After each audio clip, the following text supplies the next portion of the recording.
तो one piece का chapter 1134 आ चुका है और सही में साल के एंड में जो ओडा ने ये बम्ब फोड़ा है ना, सारे के सारे वन पीस फैंस शॉक्ड हैं क्योंकि इस चैप्टर में हमें फिर से शैंक्स कुछ उसी तरीके से दिखाया जाता है जैसे कि हमें चैप्टर 907 में दिखाया गया था जब शैंक्स 500 से मीटिंग करने गया था। डेट्स वाई इस वीडियो में मैं इस चैप्टर को एक्सप्लेन तो करूंगा ही साथ एट द एंड तो मैं 5 से 6 पॉइंट्स ऐसे बताऊंगा जो कि ये प्रूव करते हैं कि शैंक्स का ट्विन है और शैंक्स को उसके बारे में पता है। So if you are interested in this crazy video then keep watching.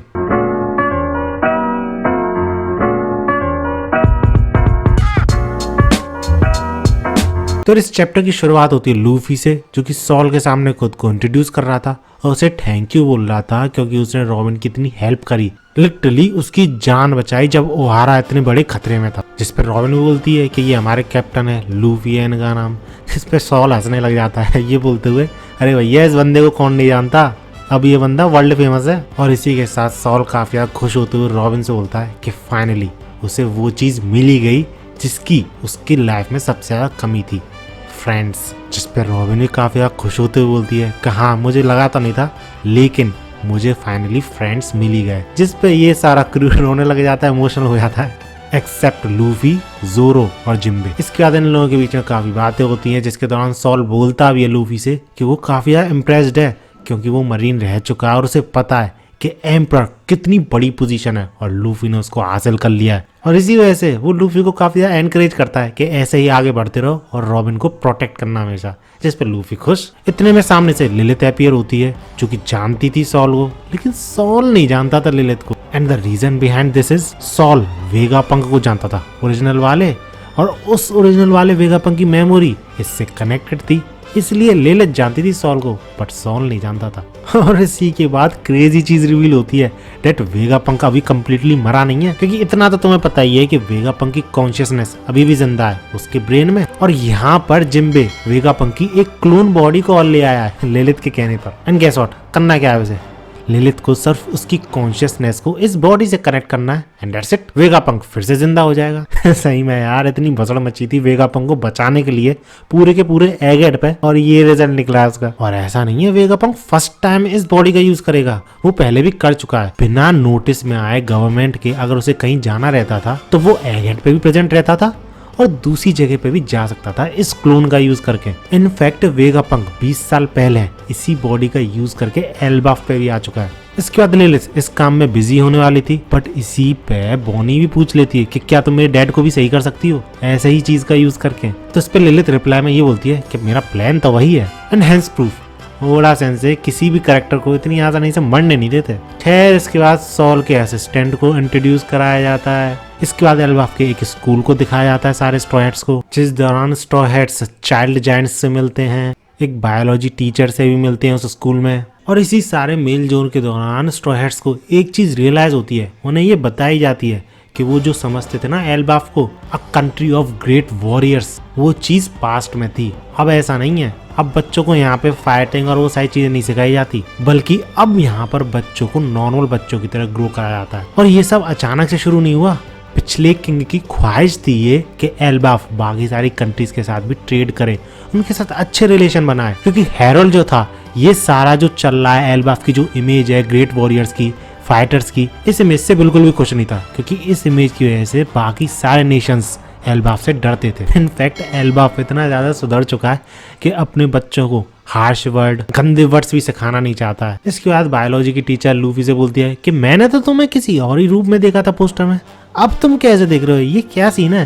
जिस पे लूफी वही चीज बोलता है जो कि सारे लोगों से बोलता है, वो तो ऐसा मैं जब दिखता हूँ जब मैं कम्प्लीटली फ्री हो जाता हूँ। जिस पे बायोलॉजी की टीचर बोलती है कि अच्छा ऐसा क्या, मैं काफी ज्यादा खुश होती, काफी ज्यादा खुशकिस्मत समझती अगर मैं तुम्हें उस स्टाइल में देख पाती तो। After all she is one of the last generation of Elbaf warriors. इसके बाद सीन चेंज होता है और हमें दिखाई जाती है एल्बाफ की ग्रेट आउल लाइब्रेरी जिसको कि सॉल रॉबिन को दिखा रहा था।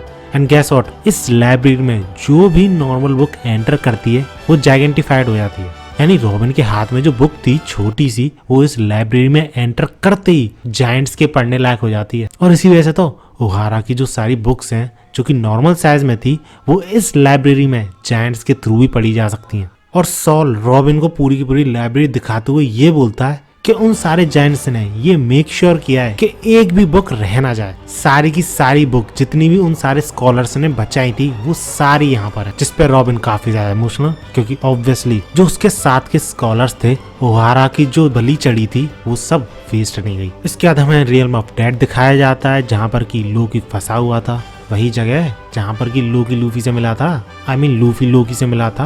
और जब हमें लोकी दिखाया जाता है तो वो किसी से सीक्रेटली बात कर रहा था जिसका कि नाम मोसा था। और रही बात बातों की, तो इन दोनों के बीच जो कन्वर्सेशन होती है उससे हमें पता चल जाता है कि लोकी और मोसा ने एक दूसरे को आज तक फेस टू फेस देखा नहीं है। बातें भले ही काफी टाइम से कर रहे हैं बट फेस टू फेस मिले नहीं है। और बातों ही बातों में लोकी मोसा से ये बोलता है कि अगर मैं तुम्हारी जगह पे वहाँ पर होता तो उस पूरी की पूरी जगह को रूम बना, वहाँ पर प्रेजेंट सबको जान से खत्म करके। और ऐसे ही बातों के दौरान हमें ये भी पता चलता है कि मोसा एक नोबल है, यानी हायर क्लास में आता है, और हो सकता है सेलेस्टियल ड्रैगन भी हो, पता नहीं, वी डोंट नो क्लियरली। और हमें ये भी रिवील होता है लोकी के थ्रू कि यहाँ पर मोसा के किसी एनिमी की बात हो रही है जिसको कि मोसा ने छोड़ दिया है और उससे बदला नहीं ले रहा है सम काइंड ऑफ। लेकिन लोकी उसे एनकरेज कर रहा है कि तुम्हें बदला लेना चाहिए, उसने जो कांड किए हैं उसका हिसाब तुम्हें लेना चाहिए। लेकिन मोसा पीछे हट रहा है बिकॉज ऑफ सम रीजन। और इन्हीं बातों में हमें ये भी रिवील होता है कि लोकी अंदर से बुरा नहीं है और मोसा भी इस चीज को पहचान चुका है। वो हार्श वर्ड बोलता है बस, मैं इसको मार दूंगा, मैं इससे बदला ले लूंगा, but this is all on this surface. अंदर से लोकी भी काइंडनेस से भरा हुआ है। और मुझे भी पता नहीं क्यों ये फील आ रही है कि लोकी को फंसा गया है और लूफी उसे बाहर निकालेगा, जिस वजह से लूफी पे इल्जाम लगेंगे। But at the end Luffy साफ सुथरा निकल आएगा कि उसने कोई भी गुनाह नहीं किया है, एंड दैट्स हाउ लूफी भी बचेगा। और ऐसा ही करते करते हम पहुंच जाते हैं लास्ट पैनल पे, जहाँ पे ड्रोगी हमें दिखाए जाते हैं, वही अपनी पार्टी चार्टी करते हुए हमेशा की तरह। बट एल्बाफ के दूसरे एंड पे कुछ और ही चल रहा था, क्योंकि वहां पर रैंडमली एंट्री होती है दो बंदों की। स्पेसिफिकली बोलूं तो एक लड़का और एक लड़की, क्योंकि फर्स्ट ऑफ ऑल एक सर्कल के थ्रू टेलीपोर्ट हुए थे, एंड दूसरी चीज लड़का सेम डिट्टो दिखता था शैंक्स की तरह। और रही बात लड़की की, तो ये शायद कोई रैंडम कैरेक्टर है, एंड दैट्स हाउ ये चैप्टर एंड होता है। सो फर्स्ट पॉइंट इज, हमें इस चैप्टर में शैंक्स का फेस एग्जैक्टली वैसे ही दिखाया गया है जैसे कि हमें चैप्टर 907 में दिखाया गया था, ओनली हिज राइट साइड। और लेफ्ट साइड की बात करें तो वो पहले भी नहीं दिखाया गया था और अभी भी नहीं दिखाया गया, क्योंकि मार्क है ना वहाँ पर। और भले ही ट्विन क्यों ना हो, मार्क थोड़ी आ जाएगा, मार्क तो भैया टीच ने दिया है ना। और अगर तुम सोच रहे हो ये एक कोइंसिडेंस है, कोई बड़ी बात नहीं है, अगर रियल शैंक्स भी होता तो उसका भी मार्क थोड़ी दिखता है यार राइट साइड से। इस सबसे चीजें कैसे पता चल सकती हैं? तो let me tell you, internet पे इस चीज को भी कंपेयर करा गया है। हमें जब शैंक्स की राइट साइड दिखाई जाती है तो उसका मार्क राइट साइड से भी दिखता है थोड़ा बहुत माथे पर, लेकिन ना तो चैप्टर 907 में दिखाया गया था हमें ऐसा, और ना ही इस चैप्टर में दिखाया गया है। और अगर तुम सोच रहे हो कि चैप्टर 907 में जो फाइवलर से बात करने गया था शैंक्स वो अलग है और इस चैप्टर में शैंक्स जो आया वो अलग है, तो मुझे ऐसा नहीं लगता, क्योंकि यार फाइवलर से तो मुलाकातें थी ना उस शैंक्स की। और यहाँ पर भी ये जो शैंक्स आया है, जो भी है ये बंदा, ये उसी तरीके से आया जैसे कि फाइव एल्डर्स एग हेड पर आए थे। दैट्स व्हाई मुझे लगता है ये गवर्नमेंट के ही लोग हैं। और रही बात शैंक्स और इस बंदे के मिलने की, तो मुझे लगता है ये दोनों एक दूसरे से मिल चुके हैं। शैंक्स भी एल्बाफ पे आ चुका है और काफी अच्छे रिलेशन है, और मुझे लगता है इस बंदे की भी एल्बाफ से काफी अच्छे रिलेशन है, इसलिए तो इतनी आसानी से टेलीपोर्ट कर पा रहा है यहाँ पे बिना किसी दिक्कत के। दूसरा रीजन है मरीन फोर्ड, क्योंकि जब काइडो मरीन फोर्ड की तरफ बढ़ रहा था तो उसे इसी बंदे ने रोका होगा, गवर्नमेंट ने ऑब्वियसली भेजा होगा ऐसे, क्योंकि अगर काइडो भी पहुंच जाता वहां पर और वाइट बियर्ड भी था क्योंकि वहां पे, तो दो एम्परर एक ही जगह पे आ जाते।